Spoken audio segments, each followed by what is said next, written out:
প্রিয় দর্শক মন্ডলী, আসসালামু আলাইকুম। বাংলাদেশের যে প্রবীণ রাজনীতিবিদরা আছেন, বয়োবৃদ্ধ রাজনীতিবিদরা আছেন, তারা মিডিয়ার বিরুদ্ধে খুব বেশি শক্ত কথা বলেন না, মিডিয়ার বিরুদ্ধে খুব বেশি দাঁড়ান না। তাদের বিরুদ্ধে যদি মিথ্যা সংবাদও প্রচারিত হয়, তারপরেও তারা খুব নরম সুরে কথা বলেন। তারা শুধুমাত্র নিন্দা জানান, প্রতিবাদ জানান এবং আহ্বান জানান।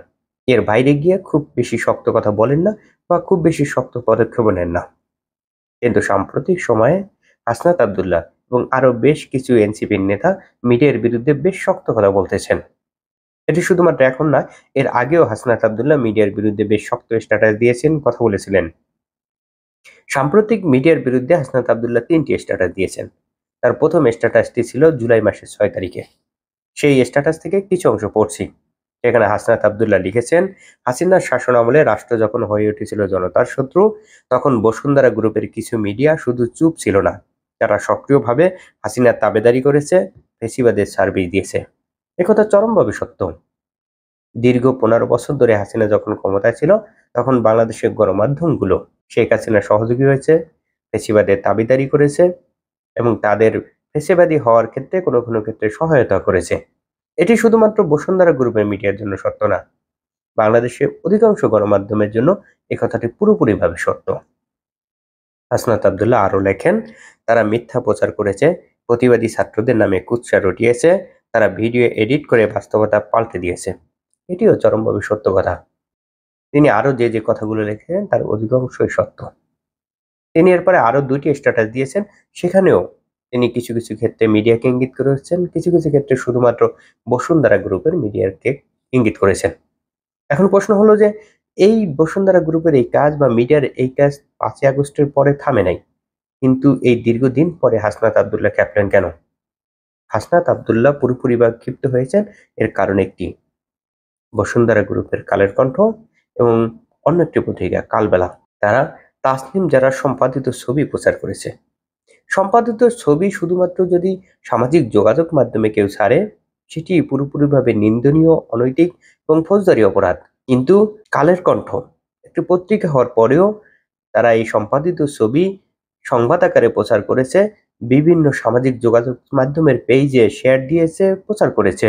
এরকম একটি জঘন্য, নীতিহীন, বেআইনি কাজ করার পরে পত্রিকা তো দুঃখ প্রকাশ করেনি, বড় দম্ভ দেখিয়েছে।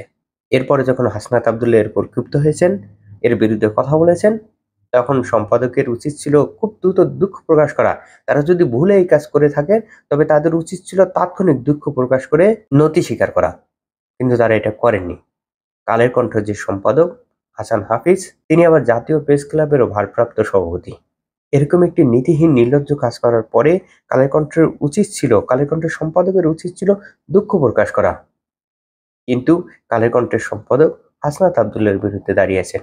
হাসনাত আব্দুল্লাহর এই কথাকে তারা হুমকি হিসেবে নিয়ে প্রতিবাদ জানিয়েছেন কিভাবে? জাতীয় প্রেস ক্লাবকে ব্যবহার করে। তিনি কালের কণ্ঠের সম্পাদক হিসেবে অন্যায় করেছেন, নীতিহীন, নির্লজ্জ কাজ করেছেন, যে এই কাজের জন্য তার পদত্যাগ করা উচিত, তাৎক্ষণিকভাবে দুঃখ প্রকাশ করে সেখান থেকে সরে যাওয়া উচিত। তিনি এসব কিছু না করে, দুঃখিত না হয়ে, লজ্জিত না হয়ে এই নির্লজ্জ কাজ করে তিনি জাতীয় প্রেস ক্লাবকে ব্যবহার করে এটার প্রতিবাদ জানিয়েছেন। হাসনাত আব্দুল্লাহ বলেছেন, সাংবাদিকরা যে কাজ করেছে সেগুলো নীতিহীন, কিন্তু সাংবাদিকের কাছে মনে হয়েছে এই কাজগুলো তাদের মত প্রকাশের স্বাধীনতার বিরুদ্ধে। অর্থাৎ সাংবাদিকদের সম্পাদিত ছবি প্রচার করার জন্য স্বাধীনতা দিতে হবে।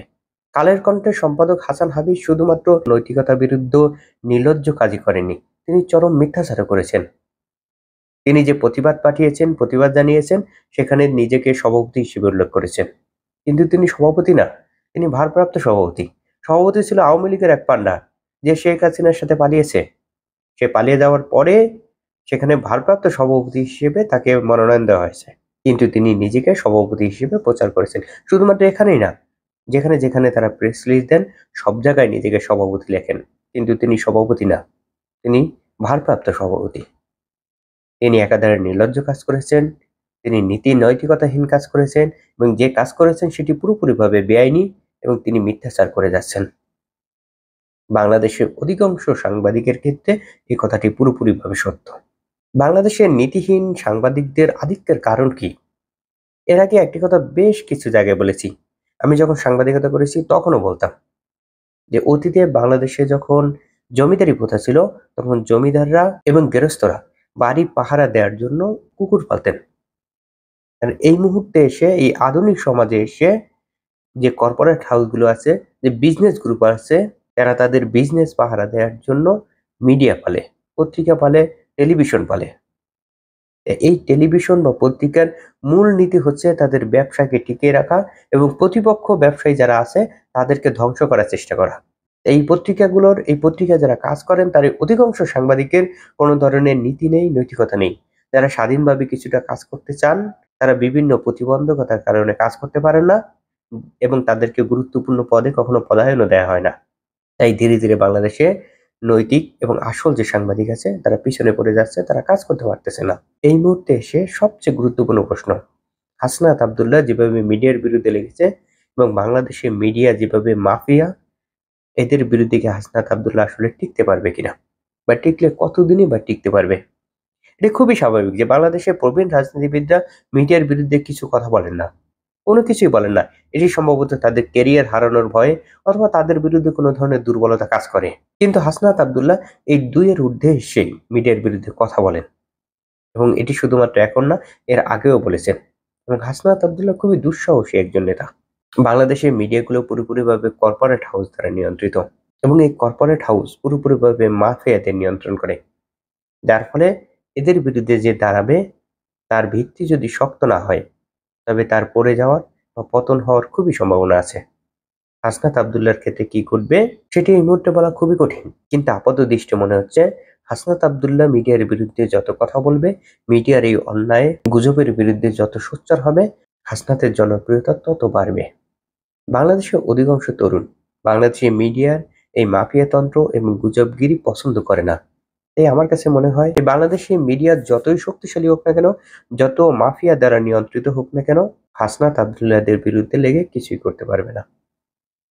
আজকে এই পর্যন্ত। সকলে ভালো থাকবেন।